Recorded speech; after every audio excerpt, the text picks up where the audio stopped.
Hey, all you cool cats. Ready for a little fun? That's what I thought. Pop Talk, Scooby-Doo-Wah-Doo-Wah, Pop Talk. The fun never stops, you know. Pop Talk. If you're a nerd or a jock, run, don't just walk. Get ready to rock, you got Pop Talk. Now, from Funko Hollywood, it's time for Pop Talk. Hey everybody, it's your pal Fun Maker Mike. Guess what? Another episode of Pop Talk. You're not going to believe who we have today. You know him from so many things. HR Puffin Stuff, Land of the Lost, just to name a few. Boys and girls, Funko fanatics of all ages. Welcome, Sid Krofft. Well, thank you. Thank you for asking me to do this. I got to tell you something. 3 years ago, right in front of Funko is our star on the Walk of Fame. That's right. Yeah, can you believe? And there were over 1,000 people that came. I mean, it was, they tell me the Hollywood Chamber of Commerce that even with huge, huge stars, they've never seen anything like it. That was a great day. Yeah. It's hard to believe that was 3 years ago, and that was, right out here in front of our Hollywood store. And actually, there was more, closer to 2,000 people. We actually had to turn away quite a few people that day. 2,000? Yeah. Wow. And I thought I was exaggerating. Well, you know, as we talk here, Sid, we want you to build something here. The show's called Pop Talk, so you're going to build a pop as we talk. I am? Yeah, you just take some pieces, enjoy Okay. yourself. There's nothing He looks wrong. familiar. Yeah. Yeah. So just build away and have fun. You ready? Yeah, we've got a lot to talk about because this is my 83rd year in show business. I started as a street performer, and I know you're going to ask me what's my favorite comic book. You got to ask me that question. Well, the very first Superman comic book was about 1938 or 39.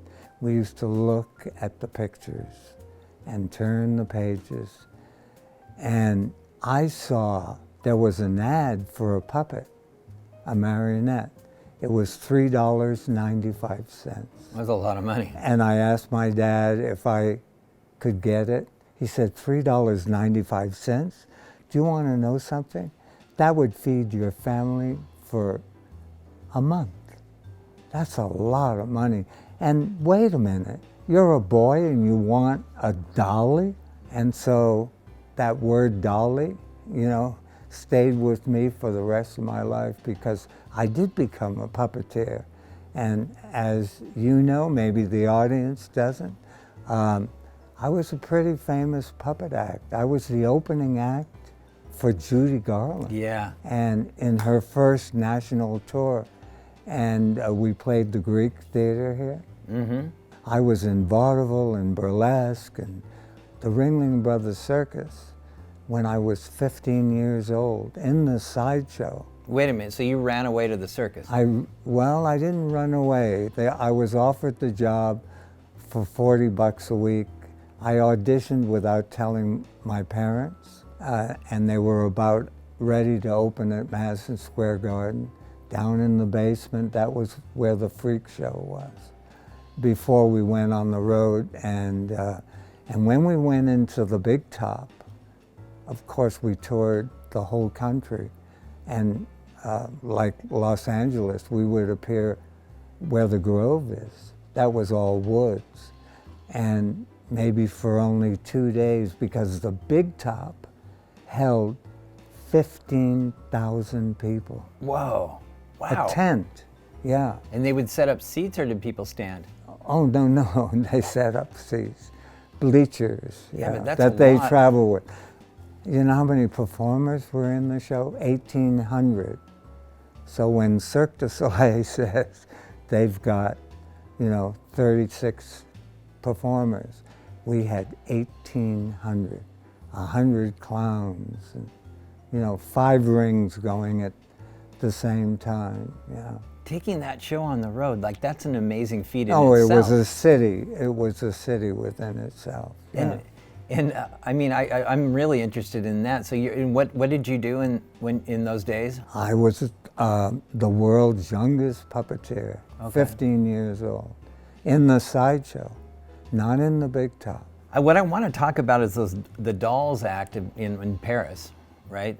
That's really what put you guys on the map, right? You mean you're talking about Les Poupées de Paris? Yeah. Les Poupées de Paris. I just didn't want to say that. When I thought, when you said Paris, I played the Lido for a year, you know. The Lido is, when you come to Paris, you go to the Lido or you go to the Folies Bergère. I think those shows are called Yeah. yeah. And TNA. Huge productions. And that's where I got the idea to do a puppet show for adults only. You had to be 21 years old. It took 3 months to install the show. It ended up playing in 9 years to 9.5 million people. A puppet show, the biggest puppet show ever produced to this day. And would you, at that point in your career, were you actually operating the puppet? Yeah, I was. Yeah. 5 shows a day. 5 How many shows. days a week? Oh, 7. Oh my. Oh yeah. And sold out. There, you know, and I got to tell you a great story because Billy Graham came to see the very first performance, and Kennedy was supposed to cut the ribbon at the fair. Something happened and he couldn't make it. And so they chose Billy Graham to cut the ribbon. So he was ushered into our theater for our first performance. Les Poupées de Paris was such a huge spectacle that after each performance, we invited the whole audience to come backstage to see all the women. When I say women, they're all puppets in their dressing rooms, you know, getting dressed to leave the theater. But yet, people, it was like universal, going backstage to see 250 puppets were in that show. And so Billy Graham refused to come backstage, and that night, and I'll make this quick, that night he had a big rally in the stadium of 100,000 people or whatever it was. And he said for everybody to come to Seattle. It's the most beautiful city in America, and you've got to come to the fair. But he said, don't go see a show called Les Poupées de Paris because the women don't wear bras. And it hit Time magazine all over the world. Yeah. You know, I mean, we became famous overnight. Yeah, it was even more popular, right? Yeah. But we could go on, and I'll talk in circles, and all I started with is the head. Mm-hmm. I can't find oh, there's the body. Okay. Let's go ahead and get into the whole, you know, the HR Puffin Stuff, Sigmund and the Sea Monsters, Land of the Lost, Lidsville, Bugaloos, all that. How did that all happen? Yeah, let's. For those that don't know, go ahead. I'd love for you to educate everyone. Well, I've been accused that, you know, I must have been on drugs because I'm the guy that created all those shows, all the content, and yeah, and HR Puffin Stuff came from a puppet show. So after we did the Banana Splits, just the costumes, we did not create that show. We created those characters. And NBC, the head of programming, came in one day and he said to Marty and myself, you guys should come up with your own show. We'll buy it, right? Well, the first thought I had was the show at the San Antonio World's Fair had the character Pufnstuf in it. It was a puppet show for Coca-Cola in their pavilion. And again, that character became the symbol of the fair. People just embraced that character. But he wasn't called Pufnstuf, and he wasn't green, he was blue. He didn't have arms, but he was a dragon. And his name was Luther. Can't sell that for a television, you know?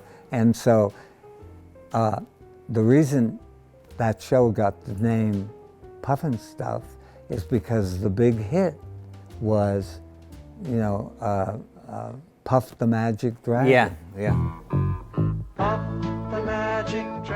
Yeah, Was that was the big. Who did that song? Was it that was Fifth Dimension or? No, it was Peter, Paul, and Mary. Yeah, Peter, Paul, and Mary. You know, you got to take something familiar. So Puffin Stuff, we gave it that name, and then it didn't look big enough for me. He was the mayor of the island. Yeah. So he was the Royal Highness, right? And so turned it around, HR, Royal Highness. And so that's how he got the name HR Puffin Stuff. You know, our second show was The Bugaloos. Everything I discovered in real life, you know. Every one of my shows has a history of something like Sigmund and the Sea Monsters. I found Sigmund on the beach, right near San Diego, La Jolla. Yeah. I found this piece of seaweed. I want to talk a little bit about like your influence on like Jim Henson or. I don't think so. I don't think we influenced him. But there's one thing that I will say that Marty did that's amazing, because Walt Disney one day told us, always put your name above everything that you create, because someday it'll be worth something. And so, and it's not why we did it, because my publicist here in Hollywood, that was a friend of mine that handled and made it a huge success for us, was Les Poupées de Prix, the adult puppet show. And when I told him about Walt Disney, his name was Bill Waters, and he said, oh, I can sell that. Oh, two brothers? That would be perfect. Because everything always said Sid Krofft. The unusual artistry of Sid Krofft. I didn't even want to say the word puppet. By the way, what's your favorite holiday?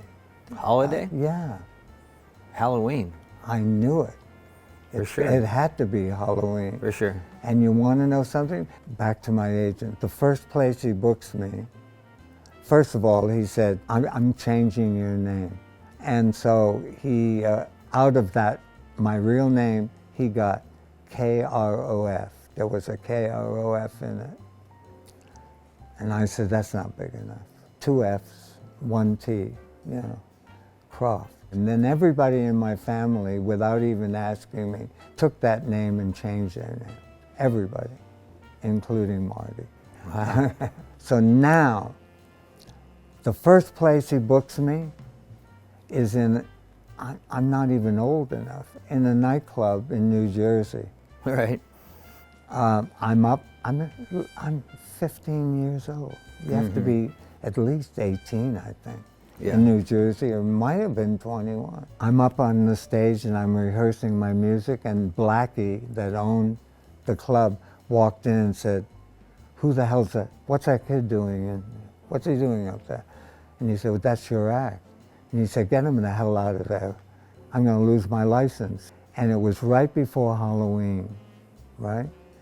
And it, $60 I was going to get for a whole week. I never played a whole week anywhere. $60 was a lot of money. Just for tonight, it's Halloween in a couple of days. I'll go get him a mask. Because I was dressed in black. And so I became Dracula. He got a Dracula mask. And so that was my first, Halloween story. Right. I love Halloween. Are you ready for rapid fire fun? Oh my God, rapid. All right, ready? Here we go. Okay, It's rapid fire. God. Your first car. I had the very first Corvette where you put the top down by hand. It was white. I love Corvettes. Favorite ride at Disneyland?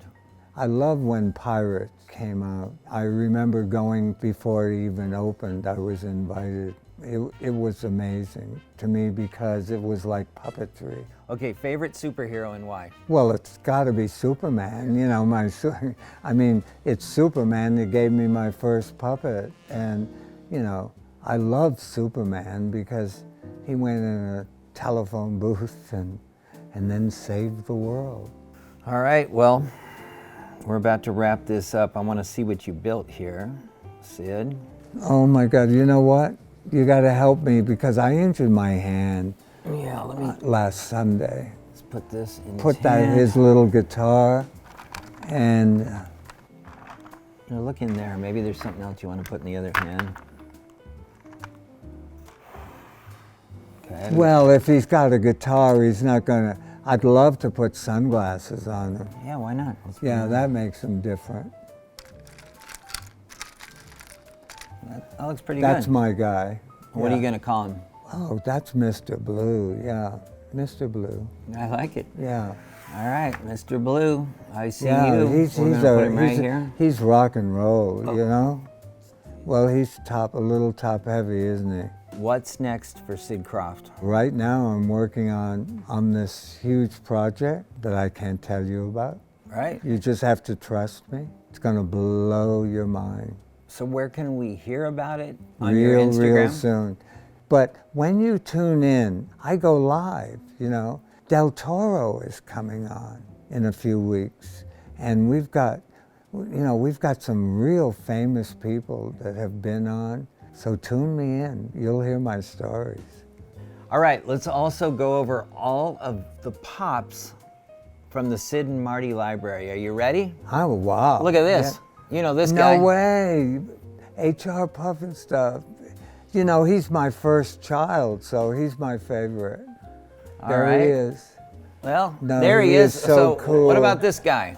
Oh, God, that's Puffin Stuff again. He's Okay. the mayor of Living Island. What else we got? Well, we've got, there's Sigmund from Sigmund and the Sea Monster. I found Sigmund in La Jolla. We got Kling from Kling and Clang. Oh, yeah, my two Keystone Cops. You know this, the Slee Stack, of course. Yeah, from Land of the Lost. And we do have a banana split A here. banana split. All right, so anyway, there's more than this. There's been different versions. I know you and your brother have signed some things. Anyway, it's a pretty vast and incredible library. This No, is my there's so favorite. many. Maybe you sign this one for And me. you have Witchy Poo too, right? Yeah. All right, folks. Well, I think that wraps up another edition of Pop Talk with legend Sid Krofft. Look for some news coming from him soon. Check out his Instagram. All right, folks. Thank you very much. We'll see you again soon. Thank you.